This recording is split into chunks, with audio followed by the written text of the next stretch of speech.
नमस्कार मित्रों, स्वागत है आपका आज के इस प्रेरक प्रसंग में। इस प्रसंग में जीवन के गहरे मर्म का ज्ञान होगा। तो बने रहिए हमारे साथ। चलते हैं कहानी में।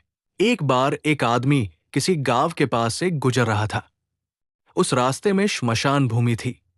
उसने श्मशान भूमि में पत्थरों के ऊपर मरने वाले की उम्र लिखी हुई देखी। 5 वर्ष, 8 वर्ष, 10 वर्ष और 20 वर्ष।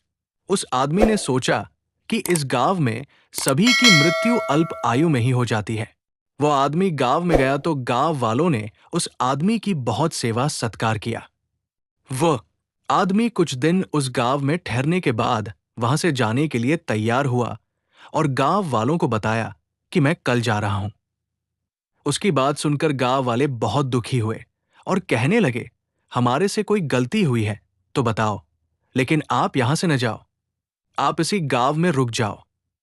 वो आदमी कहने लगा कि इस गांव में मैं और अधिक नहीं रह सकता, क्योंकि इस गांव में इंसान की अल्प आयु में ही मृत्यु हो जाती है। उसकी बात सुनकर गांव वाले हंसने लगे और बोले, देखो, हमारे बीच में भी कोई 60 वर्ष, 70 वर्ष और 85 वर्ष का भी है। तो उस आदमी ने पूछा कि श्मशान भूमि के पत्थरों पर लिखी मृतक की आयु का क्या कारण है? गांव वाले कहने लगे कि हमारे गांव में रिवाज है कि आदमी सारा दिन काम काज करके, फिर भगवान का भजन कीर्तन, जीव की सेवा करके, रात को भोजन करने के बाद जब वो सोने जाता है, तब वो अपनी डायरी के अंदर ये बात लिखता है कि आज कितना समय भगवान का सत्संग, भजन, सुमिरन किया।